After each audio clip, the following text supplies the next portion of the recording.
여러분 설날 잘 지내셨습니까? 요즘 코로나 바이러스가 점점 더 확산되고 있다는 그런 소문입니다. 여러분 이럴 때일수록 여러분들 믿음이 약해지지 않길 바랍니다. 더 굳세게 믿음 위에 서 있길 바랍니다. 하나님 말씀 읽는 일, 또 기도하는 일, 여러분 게을르지 않고 또 주님과 더 가까이 나아가는 그런 좋은 시간 되기를 바랍니다. 사람이라면 누구나 자신의 삶을 아프게 찔러대는 가시를 하나쯤은 품고 살아갑니다. 어떤 사람은 질병이라는 가시를 품고 평생 고통 가운데 살아가는 사람이 있습니다. 그러면 어떤 사람은 또 경제적인 어려움이라는 가시 때문에 매일매일 허덕이면서 살아가는 사람이 있습니다. 그런가 하면 어떤 사람은 사랑하는 가족이 오히려 가시가 돼서 아프게 찔러대는 그 고통을 품고 살아가는 사람도 있습니다. 우리 눈에 보기에는 야, 저 사람은 정말 아무런 걱정 없을 거야 이렇게 생각하는 사람도요, 남이 알지 못하는 가시를 품고 아파하고 눈물을 흘리면서 살아갑니다. 어떤 가시는 쉽게 빠져나가기도 하지만 어떤 가시는 파내려고 하면 할수록 더 깊이 들어가서 찔러대는 그런 가시도 있습니다. 우리 인생이란 건 가시 때문에 괴로워하다가 그 가시를 겨우 빼냈나 싶으면 또 다른 가시가 들러와서 찔러대는 아픔 속에 살아가는 것이 그 우리 인생입니다. 자, 본문에도 사도 바울은 자신에게도 가시가 있다 이렇게 얘기합니다. 내 육체에 가시 곧 사탄의 사자를 주셨으니, 여기서 가시라는 단어, 헬라어 단어는요, 말뚝에 가까운 단어입니다. 그건 어마어마하게 고통을 주는 큰 가시예요. 이 가시가 무엇이 있는가에 대해서는 사도 바울이 밝히지 않고 있습니다. 그런데 바울이 갈라디아 교회에 보낸 편지에서 이렇게 얘기합니다. 너희를 시험하는 것이 내 육체에 있으되, 그러니까 교인들이 볼 때 야, 저 사람이 정말 하나님의 사도 맞냐 이렇게 의심할 정도로, 시험에 들 정도로 그런 심각한 병이 있었다는 겁니다. 그런데 바로 그 뒷절에 너희가 할 수만 있었더라면 너희의 눈이라도 빼어 나에게 주었으리라 이렇게 얘기합니다. 그래서 바울이 가지고 있던 병이 안질이 아니었는가 생각해 볼 수 있습니다. 갈라디아서 마지막 부분에 내 손으로 너희에게 이렇게 큰 글자로 쓴 것을 보라 했습니다. 마지막 부분만 자기 손으로 큰 글자로 썼다는 겁니다. 사도 바울이 쓴 편지들은 대부분 거의 다 더디오라고 하는 사람이 대피를 했습니다. 눈이 잘 보이지 않았던 겁니다. 그래서 사도 바울이 고통당했던 가시는 안질이었다 이렇게 생각해 볼 수가 있습니다. 그런데 과연 안질이 다른 사람들에게 시험거리가 될 정도로 심각한 병이었느냐 하는 얘기가 있습니다. 그래서 대부분의 신학자들은 사도 바울의 병이 안질이 아니라 간질이었다 이렇게 얘기합니다. 그 근거로는 가시라고 하는 헬라어 단어가 간질이라는 단어하고 어근이 같기 때문입니다. 더욱이 당시에 간질은 사탄이 가져다 주는 질병이다 이렇게 믿었기 때문에 하나님의 사도가 간질에 걸렸다는 것은 정말 심각한 문제가 아닐 수 없습니다. 사도 바울에게 있어서는 정말 아픈 그런 가시였을 겁니다. 또 어떤 신학자들은 사도 바울이 내가 결혼하지 아니한 자들과 과부들에게 이르노니 나와 같이 그냥 지내는 것이 좋으니라 이 한 것을 근거해서 결혼에 실패한 것이 사도 바울이 갖고 있는 가시였다 이렇게 주장하기도 합니다. 그러니까 이런 얘기는 결혼에 실패한 경험을 한 사람만이 할 수 있는 얘기라는 겁니다. 참 할 일도 별로 없었던 것 같습니다. 사도 바울이 갖고 있던 가시가 무엇인지 구체적으로는 알 수 없습니다. 그러나 그 가시가 어떤 것이든지 간에 주기적으로 고통이 찾아왔다는 겁니다. 한 번 고통이 찾아오면 죽을 만큼 아픔을 겪었습니다. 하나님의 복음을 전하는 사도에게 이런 치명적인 병이 있다는 것은 분명히 커다란 약점입니다. 다른 사람의 병은 다 고쳐주면서 정작 자기 병을 고치지 못하면 그 사람들이 어떻게 생각하겠습니까? 옛날에 길거리에서 돗자리 깔고 사주팔자 보는 사람들이 있었어요. 저는 그 사람들 볼 때마다 자기 사주팔자도 모르는 사람이 어떻게 남의 사주팔자 봐주는가 생각했습니다. 그렇게 사주팔자를 잘 보면 지금쯤 돈방석에 앉아야 됩니다. 근데 길거리에 돗자리 위에 앉아있다는 게 말이 됩니까? 아마 사도 바울도 당신 병이나 빨리 고치시오 하는 이런 핀잔을 받았을 겁니다. 그래서 사도 바울은 하나님께 자신을 괴롭히는 가시를 제거해 달라고 기도했습니다. 이것이 내게서 떠나가게 하기 위하여 내가 3번 주께 간구했더니, 3번 기도했다는 것은 아침에 한 번, 점심 때 한 번, 저녁 때 한 번 이게 기도한 것이 아니라 한 번 기도할 때마다 40일을 정해놓고 기도한 겁니다.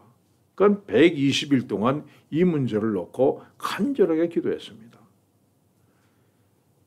여러분의 삶을 끊임없이 괴롭히는 가시가 있습니까? 여러분 하나님께 기도하십시오. 그 가시를 빼달라고 기도하십시오. 성경은 우리 삶의 고통이 찾아올 때 기도하라 말씀합니다. 야고보서는 너희 중에 고난 당하는 자가 있느냐? 그는 기도할 것이요 말씀했습니다. 여러분 가시에 찔리는 고통 가운데 있을 때 그대로 가만 앉아있지 마십시오. 여러분 힘으로 그 고통을 참으려고 하지 마십시오.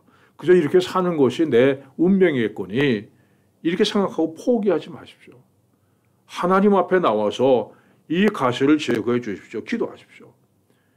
어쩔 수 없이 마지막으로 기도나 한번 해보자 하는 것이 아니라 분명한 믿음을 가지고 기도하십시오. 우리 믿음의 근거는 하나님의 말씀입니다. 하나님께서 그렇게 말씀하셨으니 그렇게 될 걸 믿는 겁니다. 예수님께서 말씀하셨으니까 그렇게 될 것을 믿는 겁니다. 내가 진실로 너에게 이르노니 누구든지 이 산도로 들려 바다에 던져지라 하며 그 말하는 것이 이루어질 줄 믿고 마음에 의심하지 아니하면 그대로 되리라. 그러므로 내가 너에게 말하노니 무엇이든지 기도하고 구하는 것은 받은 줄로 믿으라. 그리하면 너에게 그대로 되리라. 우리는 이 주님의 약속을 믿는 겁니다. 하루는 귀신 들려 말 못하는 아들을 둔 아버지가 아들을 데리고 예수님 찾아왔습니다. 그는 예수님께 아들을 데리고 가면 고침을 받을 수 있다는 긍정적인 생각을 했습니다. 근데 이 생각이 어디로부터 온 겁니까? 자기 자신의 생각에 근거를 둔 겁니다. 근데 예수님은 산에 올라가셨고 제자들만 남아 있습니다. 이 제자들이 귀신을 쫓아내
그가 낙원으로 이끌려가서 말로 표현할 수 없는 말을 들었으니 사람이 가히 이르지 못할 말이도다. 이 당시 유대인들은 하늘을 셋으로 나눴습니다. 첫째 하늘은 우리가 살고 있는 대기권 안의 하늘입니다. 둘째 하늘은 해, 달, 별들이 있는 대기권 바깥의 하늘입니다. 그리고 셋째 하늘은 그 위에 있는 하늘인데 거기는 하나님이 계시다 이렇게 믿었습니다. 근데 사도 바울은 이 셋째 하늘에 가보았다 얘기합니다. 그는 천국에 가서 하나님의 음성을 들었습니다. 이 세상 살았던 어떤 사람도 알지 못했던 비밀을 보고 들은 사람이었습니다. 자, 이렇게 이 일을 겪고 난 다음에 사도 바울이 어떻게 변했는가를 한번 생각해 보십시오. 옆에서 베드로가 일어나서 설교를 시작합니다. 천국은 이렇게 설교를 하면 이 사도 바울이 눈을 지그시 감고 팔짱 끼고 그리고 앉아 있었을 겁니다. 여러분, 신비로운 체험은 분명히 우리에게 믿음에 도움을 줍니다. 그러나 신비로운 체험을 한 사람들이 빠지기 쉬운 함정이 있는데 교만해지는 겁니다. 난 당신들이 몰라온 놀라운 체험을 했다. 당신들이 모르는 비밀을 알고 있다는 그런 교만에 빠지기 쉽습니다. 그래서 하나님께서 사도 바울에게 육체의 가시를 주셨습니다. 이는 나를 쳐서 너무 자만하지 않게 하심이라. 사도 바울은 하나님께서 내게 왜 가시를 주셨는지 그 이유를 깨닫습니다. 내가 건강하면 당연히 교만해질 것을 하나님께서 아시고 겸손하게 하나님 의지하며 살도록 하라고 가시를 주셨다는 사실을 깨달은 겁니다. 여러분, 오늘 우리의 삶 가운데 아주 오랫동안 우리를 끈질기게 괴롭히는 가시들이 있습니다. 그렇게 간절하게 기도하고 또 기도하고 기도했는데도 불구하고 그 가시가 제거되지 않습니다. 여러분, 그럴 때는 하나님의 뜻이 무엇인가를 물으시기 바랍니다. 하나님 왜 이렇게 하십니까? 내가 기도해도 내 삶에 이 가시가 떠나지 않는 이유가 뭡니까? 이렇게 오랫동안 이 내 삶이 이 아픈 가시에 찔리도록 내버려 두시는 이유가 뭡니까? 하나님께서 분명히 이렇게 대답하실 겁니다. 그 가시에는 목적이 있다. 내가 고통당하는 걸 알면서도 내가 그 가시를 그대로 둔 것은 내 인생을 향한 목적이 있기 때문이다. 여러분, 오늘 여러분의 삶을 찌르고 있는 가시는 하나님 주신 거 아닙니다. 하나님은 우리에게 고통 주시는 분이 아닙니다. 이렇게 말씀하십니다. 너희를 향한 나의 생각을 내가 아나니 평안이요 재앙이 아니니라. 너희 미래에 희망을 주는 것이니라. 우리를 아프게 찔러대는 가시는 하나님 주신 건 아닙니다. 그 가시는 사탄이 준 겁니다. 그 사도 바울이 자기 몸의 가시를 사탄의 사자다 이렇게 얘기합니다. 그런데 하나님께서 그 가시를 허락하시는 것입니다. 여러분, 욥을 한번 보십시오. 평안하게 살고 있던 욥이 하루아침에 무서운 재앙을 만납니다. 그 많던 재산 다 없어지고 또 자식들 다 죽습니다. 몸에는 심한 피부병 생겨서 기왓장 가지고 몸을 긁고 앉아 있습니다. 인간이 겪을 수 있는 고통의 맨 밑바닥까지 내려갔습니다. 그런데 그 고통이 어떻게 시작됐습니까? 하루는 사탄이 하나님 앞에 나와서 욥이 어찌 까닭없이 하나님을 경외하리이까 이렇게 모함을 시작합니다. 욥이 하나님을 잘 믿는 것은요, 하나님 복 주시기 때문입니다. 다른 사람들처럼 먹고 사는 것이 힘들고 병들어 보십시오. 그래도 과연 욥이 하나님을 찬양하겠습니까? 그래서 하나님께서 사탄에게 욥을 시험할 것을 허락하십니다. 내가 그를 내 손에 맡기노라. 다만 그의 생명은 해하지 말지니라. 여러분, 그러면 하나님께서 사탄이 욥을 고통 가운데 몰아가도록 허락하신 이유가 뭡니까? 하나님께서는 욥이 당하는 고통이 결국은 욥에게 큰 유익을 가져다 줄 것을 알고 계셨기 때문입니다. 결국 이 고통의 마지막에 욥은 이렇게 고백합니다. 내가 죽게 대하여 귀로 듣기만 하였사오나 이제는 눈으로 주를 배웁나이다. 고통의 터널 끝에서 욥은 하나님을 눈으로 뵙는 은혜를 받았습니다. 사도 바울이 이 사실을 깨달았습니다. 이 가시가 결코 내게 해가 되는 것 아니라 오히려 내게 커다란 유익이 되는 것을 깨달았습니다. 그래서 그는 이렇게 말합니다. 그러므로 내가 그리스도를 위하여 약한 것들과 능력과 궁핍과 박해와 곤고를 기뻐하노니 이는 내가 약한 그때에 강함이라. 사도 바울은 육체의 가시 때문에 하나님만 의지할 수밖에 없었습니다. 그 가시 때문에 더욱 하나님 앞에 매달려 기도할 수밖에 없었습니다. 전도 여행을 하는 동안에도 이 가시가 내 발걸음을 멈추지 못하게 해달라. 하나님 앞에 기도할 수밖에 없었고, 말씀 전할 때에도 하나님이 가시가 나를 쓰러뜨리지 않기를 기도할 수밖에 없었습니다. 그래서 매 순간마다 하나님께서 사도 바울을 지켜주셨고 그에게 능력으로 부어주셨던 겁니다. 사랑하는 여러분, 여러분의 인생길을 가다가 때로 내 삶을 아프게 찔러대는 가시가 박힐 때 있습니다. 그때는 하나님 앞에 기도하십시오. 하나님의 약속을 붙들고 기도하세요. 너희 중에 고난당하는 자가 있느냐? 그런 기도할 것이요. 하나님이 이렇게 말씀하지 않으셨습니까? 주님 약속을 믿습니다. 이 가시를 제거해 주시옵소서. 기도하시길 바랍니다. 근데 기도하고 또 기도하고 끈질기게 기도했는데도 불구하고 내 삶을 괴롭히는 가시가 제거되지 않을 때, 그때는 하나님 저를 끊임없이 괴롭히는 이 가시를 그대로 두시는 이유가 뭡니까? 하나님 그 목적을 가르쳐 주십시오. 기도하십시오. 그 가시를 통해서 하나님께서 내게 주시려는 은혜가 무엇인지를 깨닫고 오히려 그 가시로 인해서 하나님을 찬양하는, 또 하나님의 능력을 힘입는 여러분들 되시기를 축원합니다. 기도하겠습니다. 하나님 아버지, 우리 인생에 예기치 않게 가시가 들어와서 우리 삶을 괴롭게 만들고 아프게 만들고 눈물 흘리게 만드는 일이 참 많습니다. 그러나 하나님 우리의 기도를 들어주셔서 수많은 가시들 우리 삶에서 빠져나가게 하신 것을 감사드립니다. 그러나 아직도 우리 삶을 괴롭히고 여전히 찔러대는 가시들이 있습니다. 하나님 아버지, 그 가시들의 의미를 깨닫게 하여 주시옵소서. 하나님께서 왜 이 가시를 허락해 두셨는지 그 뜻을 깨닫는 우리가 되게 하여 주시옵소서. 지금은 아프지만 이것들로 인해서 오히려 하나님을 찬양하고 하나님의 크신 능력을 힘입는 우리가 될 수 있도록 하나님 인도하여 주시옵소서. 예수님의 이름으로 기도하옵나이다. 아멘.